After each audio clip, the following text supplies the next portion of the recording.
Karena orang-orang sepertinya tidak memiliki hak untuk berkata tidak atas keinginan mereka. Orang-orang tidak bisa mengendalikan diri mereka sendiri.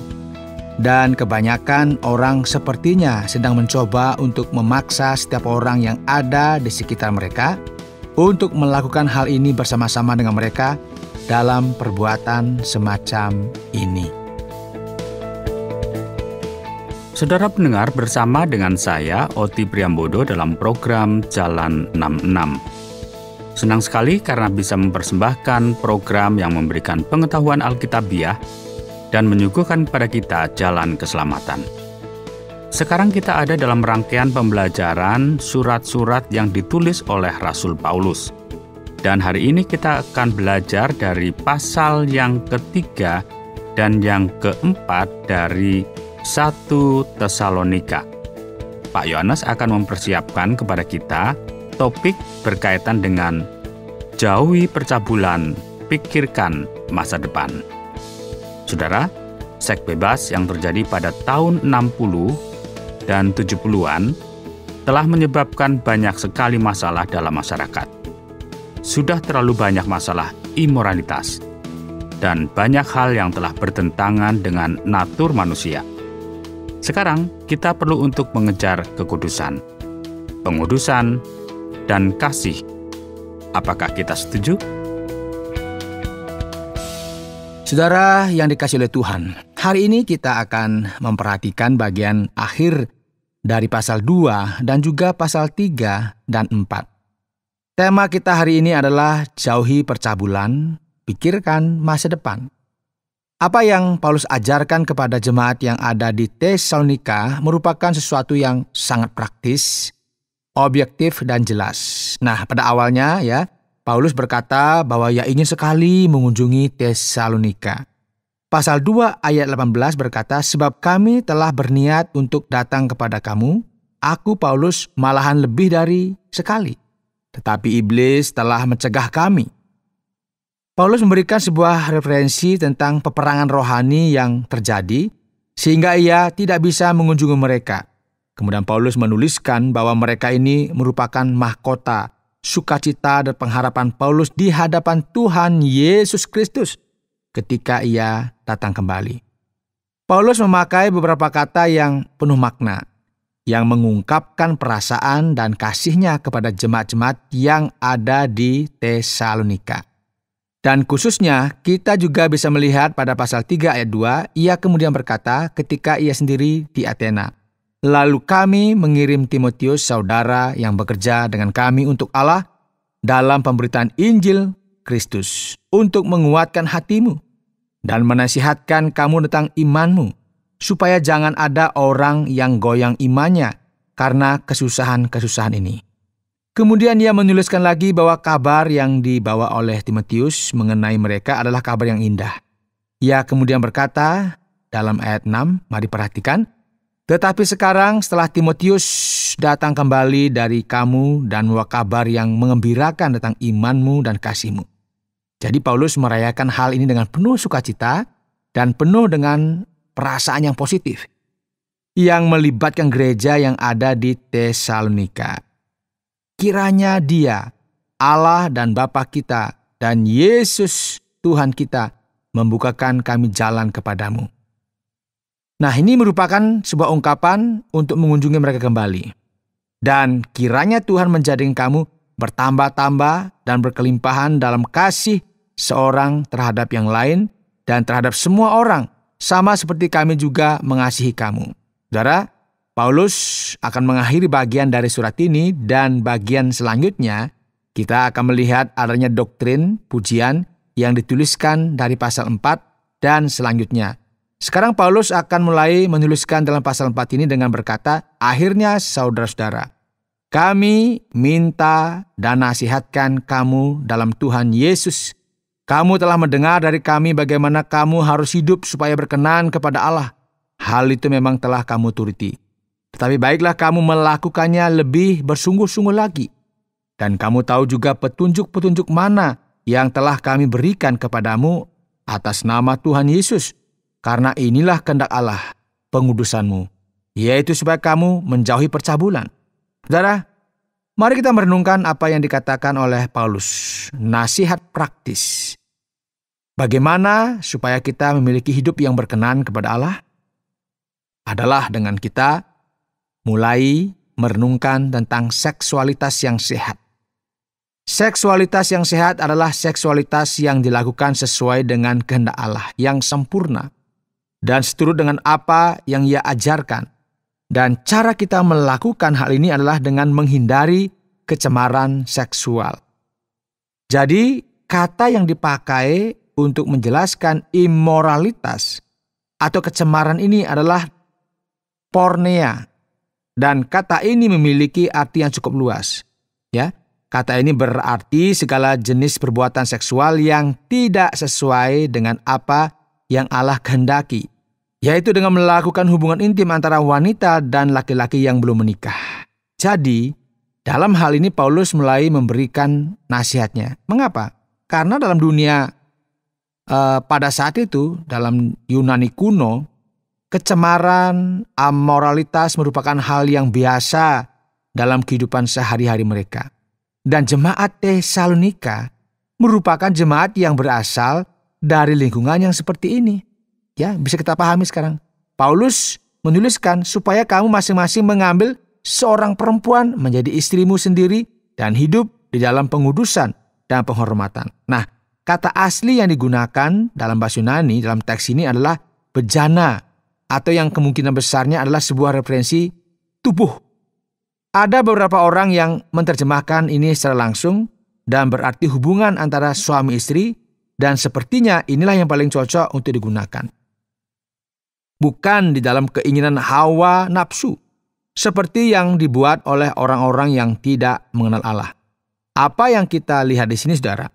Bahwa orang-orang yang tidak mengetahui batasan yang sehat mengenai seksualitas, sebagaimana yang dijelaskan di dalam Alkitab, yang juga menghargai seksualitas itu sendiri, akhirnya akan melakukan sebuah tindakan seksual yang tidak aman dan tidak hanya secara fisik, dengan resiko penyakit ya dan hal-hal yang mengerikan lainnya, namun juga secara rohani. Arahan yang jelas yang Allah berikan kepada kita adalah bahwa kita perlu bertindak sesuai dengan apa yang dinasihatkan oleh Paulus, dengan selalu berpikir tentang seksualitas yang sehat. Jangan membiarkan nafsu dan perasaan yang lain menguasai kita, supaya kita tidak berpaling kepada masalah seksual yang menyimpang dan harus membayar harga yang mahal pada akhirnya. Nah, dalam topik yang sama, Paulus berkata, dan supaya dalam hal-hal ini orang jangan memperlakukan saudaranya dengan tidak baik atau memperdayakannya. Karena Tuhan adalah pembalas dari semuanya ini, seperti yang telah kami katakan dan tegaskan dahulu kepada kamu. Dengan kata lain, tidak ada seorang pun yang boleh memperdaya orang lain secara seksual. Banyak orang tidak memahami pengajaran yang diberikan oleh Alkitab. Banyak orang yang melihat orang lain hanya sebagai pemuas nafsu. Dan Paulus berkata, jangan kalian melakukan hal ini. Jangan kalian sekali-kali memperdaya dan memanfaatkan orang lain. Jangan melukai dan menyesatkan orang lain. Jangan membiarkan nafsumu bangkit tanpa tanggung jawab. Karena Allah lah yang akan menghakimi semua ini. Allah memanggil kita bukan untuk melakukan apa yang camar, melainkan apa yang kudus. Karena itu siapa yang menolak ini bukanlah menolak manusia, melainkan menolak Allah yang telah memberikan juga rohnya yang kudus kepada kamu. Nah, kita tidak boleh menerima pengajaran bangsa yang tidak mengenal Allah dengan alasan apapun, dan hidup dalam sebuah pesta pora, sebagaimana yang dilakukan oleh orang-orang yang tidak mengenal Allah. Seksualitas sesuai dalam firman Tuhan haruslah benar dan aman, sebagaimana yang Allah telah rancangkan sebelumnya. Paulus berkata tentang kasih persaudaraan tidak perlu dituliskan kepadamu, karena kamu sendiri telah belajar kasih mengasihi dari Allah. Hal itu kamu lakukan juga terhadap semua saudara di seluruh wilayah Makedonia. Saudara, Paulus bergembira karena perbuatan baik yang dilakukan oleh jemaat yang ada di Tesalonika, khususnya ketika berkaitan dengan ungkapan kasih terhadap saudara. Mari kita berpegang pada kenyataan yang ada. kita tidak boleh hanya sekedar menjauhi percabulan. Namun kita juga harus berpikir mengenai masa depan kita. Luar biasa menarik ya. Paulus pada mulanya memberikan nasihat-nasihat dan puji-pujiannya. Segala sesuatu yang berkaitan dengan kehidupan kita sehari-hari, namun ia juga menyebutkan tentang kedatangan Kristus yang kedua. Nah, mari kita melihat apa yang terjadi di masa yang akan datang. Firman Tuhan berkata, selanjutnya, kami tidak mau, saudara-saudara, bahwa kamu tidak mengetahui tentang mereka yang meninggal, supaya kamu jangan berduka cita seperti orang-orang lain yang tidak mempunyai pengharapan. Karena jika kita percaya bahwa Yesus telah mati dan telah bangkit, maka kita percaya juga bahwa mereka yang telah meninggal dalam Yesus akan dikumpulkan Allah bersama-sama dengan Dia. Ini kami katakan kepadamu dengan firman Tuhan. Kita yang hidup yang masih tinggal sampai kedatangan Tuhan sekali-kali tidak akan mendahului mereka yang telah meninggal. Sebab pada waktu tanda diberi, yaitu pada waktu penghulu malaikat berseru dan sangkakala Allah berbunyi, maka Tuhan sendiri akan turun dari surga dan mereka yang mati dalam Kristus akan lebih dahulu bangkit. Sesudah itu kita yang hidup yang masih tinggal akan diangkat bersama-sama dengan mereka dalam awan menyongsong Tuhan di angkasa. Demikianlah kita akan selama-lamanya bersama-sama dengan Tuhan. Karena itu, hiburkanlah seorang akan yang lain dengan perkataan-perkataan ini. Saudara yang dikasihi oleh Tuhan, jemaat-jemaat yang ada di Tesalonika ini menjadi khawatir. Ada orang yang mati dalam jemaat, ya, mereka tahu bahwa Kristus akan kembali. Namun mereka tidak mengerti apa yang terjadi. Paulus memberikan referensi mengenai mereka yang mati. Jadi ia berkata, jangan kalian khawatir. Karena Allah lah yang mengendalikan segala sesuatu. Dan sebenarnya akan datang waktunya di mana orang-orang yang mati dibangkitkan. Dan hal ini akan terjadi ketika Yesus datang kembali untuk yang kedua kalinya. Dan ketika hal ini terjadi, inilah akhir dari sejarah umat manusia. Dan kita semua mengetahui hal ini, ya. Dan bersamaan dengan ini gereja Kristus akan diangkat Allah ke langit. Dan ketika waktunya tiba, dalam waktunya Allah, gereja Allah akan diangkat. Orang-orang yang masih hidup akan diangkat dan dibawa ke hadirat Allah. Setidaknya, inilah yang dimaksudkan dalam bagian ini. Mereka yang masih hidup akan diangkat bersama-sama dan dibawa kepada Tuhan. Jadi kita akan bersama-sama dengan Allah selamanya, sesuai dengan apa yang dikatakan di akhir ayat 17. Saudara, ini merupakan sesuatu yang akan menolong kita untuk berpikir mengenai penekanan yang diberikan oleh Paulus, baik itu mengenai kasih dari jemaat di Tesalonika maupun hidup dalam kekudusan, khususnya ketika kita sedang berbicara mengenai seksualitas. Karena banyak orang dalam kehidupannya hidup, ya, seakan-akan mereka ini hidup selama-lamanya. Namun yang benar adalah bahwa sejarah ini terus berjalan. Dan kita hanya memiliki waktu yang terbatas saja yang telah Allah tentukan. Dan kita akan sampai kepada akhir kehidupan kita. Penting sekali bagi kita memperhatikan kehidupan kita, saudara. Dan kita perlu berusaha untuk hidup dalam sebuah kehidupan yang menyenangkan Allah. Dan setulus mungkin, ya. Karena itu, ketika kita berpikir mengenai apa yang akan terjadi di masa yang akan datang, kita perlu berpikir mengenai kehidupan pribadi kita dengan Allah dan merenungkan apakah sikap dan etika kita menyenangkan Allah atau tidak. Dan kita juga perlu mengingat bahwa Allah memberikan sebuah panduan untuk seksualitas yang benar. Dan kita perlu melakukan hal tersebut bukan seperti orang-orang yang tidak mengenal Allah. Jadi jika kita berpikir mengenai seksualitas yang aman, berpikir mengenai sikap dan etika kita, maka kita sedang mempersiapkan diri kita untuk masa depan, yaitu kekekalan bersama-sama dengan Allah. Anda sedang mendengarkan Jalan 66 dalam rangkaian pembahasan 1 Tesalonika pasal yang ketiga dan yang keempat, yang telah dijelaskan oleh Pak Yohanes dengan topik Jauhi Percabulan, Pikirkan Masa Depan.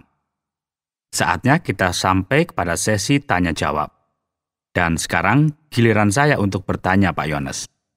Berkaitan dengan pasal yang ketiga dan yang keempat dari kitab 1 Tesalonika ini. Sepertinya Paulus berpikir bahwa setan memiliki kuasa yang besar di sini. Karena dalam pasal yang kedua, ayat yang ke-18, ia berkata bahwa ia senantiasa terhalang karena iblis. Dan dalam pasal 3, ayat yang ke-5 juga berkata demikian. Benar sekali. Di sini memang ada bagian yang menyebutkan tentang iblis dan si penggoda. Paulus khawatir kemungkinan bahwa si penggoda akan menghancurkan gereja yang ada di Tesalonika dengan pencobaan, dan dia juga mengatakan sesuatu yang mengejutkan. Ia berkata bahwa setanlah yang menghalangi dia untuk bisa mengunjungi Tesalonika. Nah, ini menyatakan kepada kita bahwa gagasan mengenai iblis atau setan di dalam Alkitab bukanlah sekedar penglihatan yang sifatnya psikologis atau sesuatu yang seperti itu ya. Ini bukan merupakan sesuatu yang hanya berkaitan dengan kepercayaan agama. Dan secara objektif, Paulus berkata, perhatikanlah, aku tidak bisa mengunjungi kalian karena adanya pengaruh negatif dari setan. Ini membuktikan kepada kita bahwa setan juga merupakan realita dalam dunia rohani. Ya benar-benar ada. Yang kedua adalah bahwa ia memiliki kuasa yang besar yang dapat menghancurkan pekerjaan dari pemberitaan Injil. Nah, di sisi lain, kita juga tahu bahwa kuasa Allah jauh lebih besar dari kuasa iblis. Dan jangan kita jatuh dalam sebuah proses mistisisme yang mempercayai bahwa segala sesuatu yang buruk yang terjadi dalam kehidupan kita ini diakibatkan oleh iblis atau terjadi atas kendali iblis. Ya, kita perlu memiliki sebuah pandangan yang jelas bahwa peperangan rohani benar-benar terjadi antara kuasa jahat dan gereja Kristus. Lalu sekarang bagaimana Pak Yones dengan prostitusi dan perzinahan atau kecemaran? Apakah Paulus di sini sedang menyampaikan hidup selibat? Lantas bagaimana kita bisa memahami akan bagian ini Pak Yones? Ya Pak Oti, terjemahan lama dalam Alkitab mengenai bagian ini diterjemahkan seperti ini. Jauhkanlah dirimu dari perbuatan cemar, dan ada beberapa terjemahan yang mengatakan perzinahan. Nah, kata yang dipakai dalam bahasa Yunani adalah porneia, yang kemudian diterjemahkan dalam terjemahan kuno menjadi demikian, namun arti sesungguhnya dari kata ini lebih sekedar dari dosa seksual. Bukan hanya sekedar prostitusi dan perzinahan saja.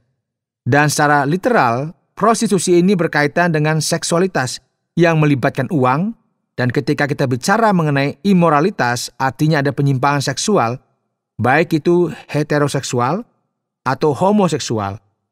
Hal-hal seperti pedofil, kecemaran, prostitusi, perzinahan, semua ini merupakan bagian dari ini.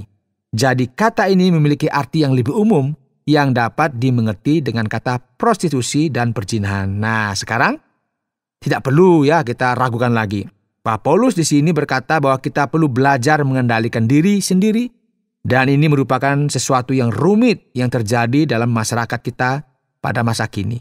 Karena orang-orang sepertinya tidak memiliki hak untuk berkata tidak atas keinginan mereka. Orang-orang tidak bisa mengendalikan diri mereka, dan kebanyakan orang sepertinya sedang mencoba untuk memaksa setiap orang yang ada di sekitar mereka untuk melakukan hal ini bersama-sama dengan mereka dalam perbuatan yang seperti itu. Allah menciptakan manusia, laki-laki dan perempuan, dan mempersatukan mereka dalam sebuah pernikahan, supaya mereka bisa bersuka cita dalam hal seksualitas yang indah, sebagaimana yang telah dirancangkan oleh Sang Pencipta kehidupan kita. Baik Pak Yones, kita akan coba untuk beranjak pada ayat yang keempat. Dan saya ingin memahami bagian ini lebih jelas. Karena ada banyak sekali terjemahan dalam Alkitab di sini terkait dengan bagian ini. Karena ayat ini berbicara mengenai bejana, yang dalam terjemahan lain juga diterjemahkan sebagai tubuh. Lalu, bagaimana kita bisa memahami bagian ini secara benar, Pak Yones? Iya Pak Oti, memang ada banyak sekali ya terjemahan mengenai hal ini, dan seringkali hal ini membuat orang menjadi bingung.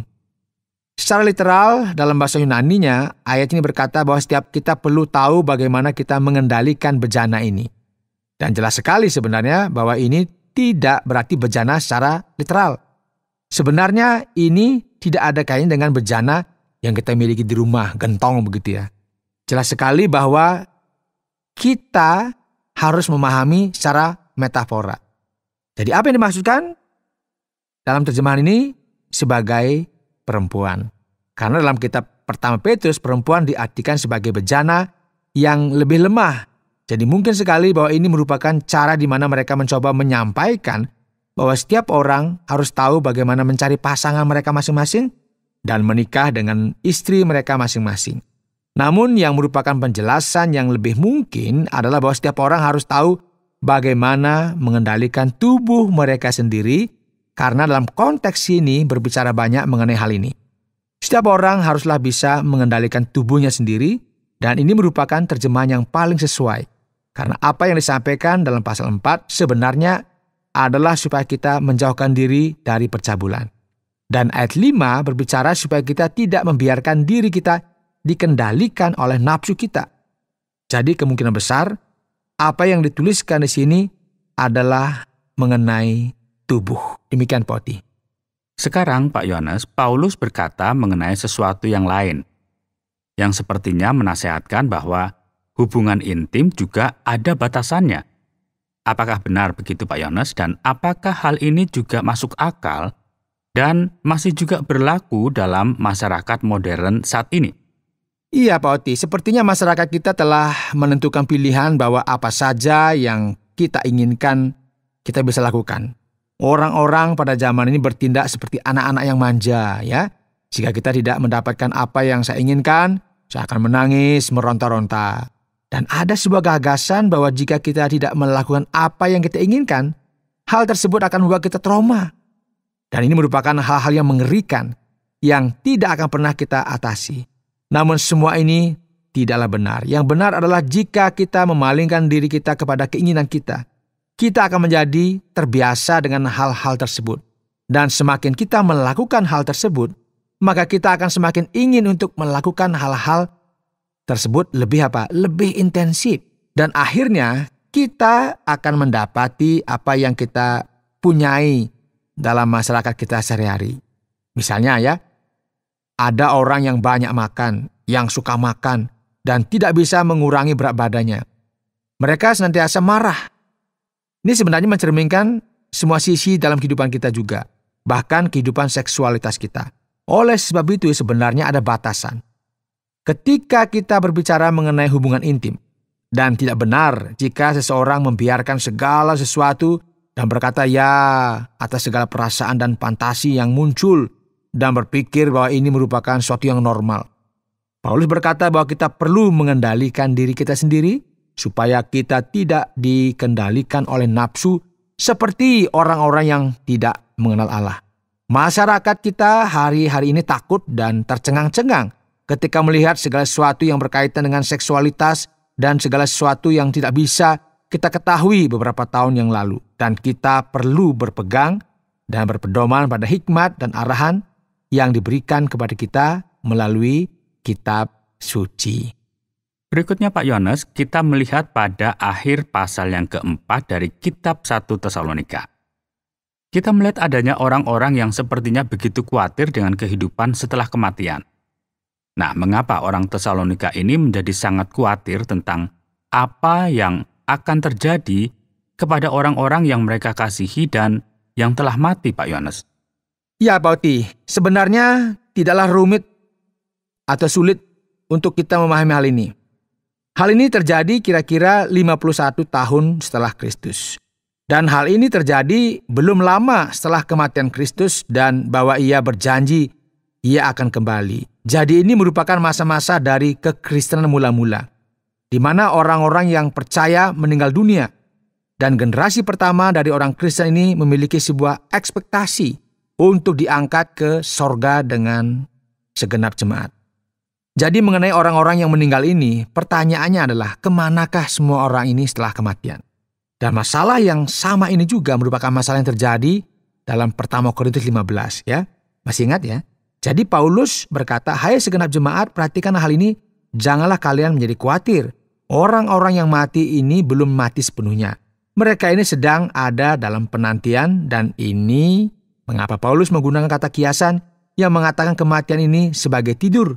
Dan mereka menantikan saat di mana semua orang akan dibangkitkan dan bersama dengan Allah selama-lamanya. Pak Yohanes, sebelum kita sampai kepada bagian akhir, ada pertanyaan yang akan saya sampaikan. Apa yang terjadi di awan-awan bersama dengan Tuhan, Pak Yohanes? Kapan hal ini terjadi? Dan apakah kita perlu untuk senantiasa berjaga-jaga? Ya, tentu ini merupakan sesuatu yang rumit karena banyak orang tahu tentang masalah ini baik melalui film, cerita, dan terkadang juga mereka melampaui apa yang dikatakan oleh firman Tuhan. Yang dikatakan Alkitab adalah bahwa akan ada waktu di mana orang-orang yang hidup akan diangkat dan dibawa ke hadapan Allah dan mereka akan mengenakan tubuh yang dibangkitkan. Ternyata kita akan ada di dunia ini ketika Allah memanggil kita untuk dibangkitkan bersama-sama dengan orang-orang yang dibangkitkan. Namun detail yang secara spesifik mengenai hal ini adalah bagaimana hal ini akan terjadi dan di mana akan terjadi tentu ya tidak ada seorang pun yang tahu. Firman Tuhan tidak memberikan banyak detail mengenai hal ini. Jadi kita perlu memahami bahwa hal ini terjadi sesuai dengan apa yang tertulis dalam kitab Tesalonika ini dan kita perlu bersiap-siap untuk hal ini.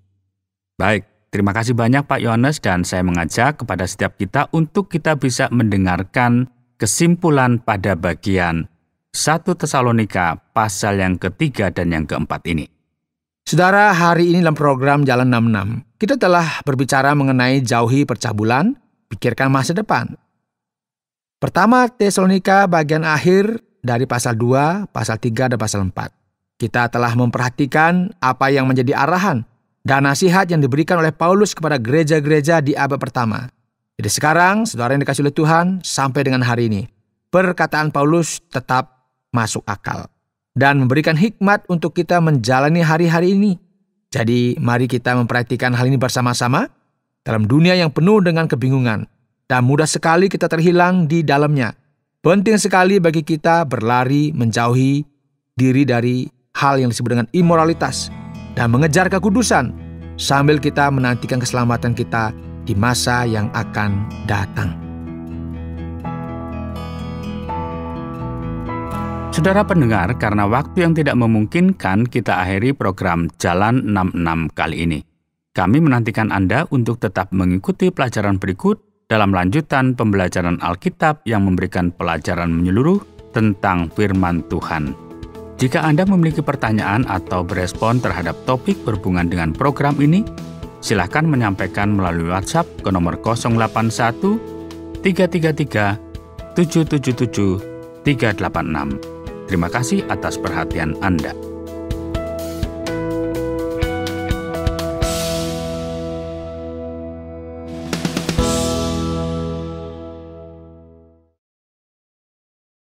Terima kasih Anda sudah mengikuti program kami. Jika Anda diberkati, jangan lupa like, komen, dan share supaya Anda tidak ketinggalan setiap program terbaru kami. Jangan lupa juga untuk subscribe channelnya dan nyalakan loncengnya. Jika Anda ingin mendukung pelayanan kami, bisa melalui rekening kami berikut ini atau menghubungi kami di sini.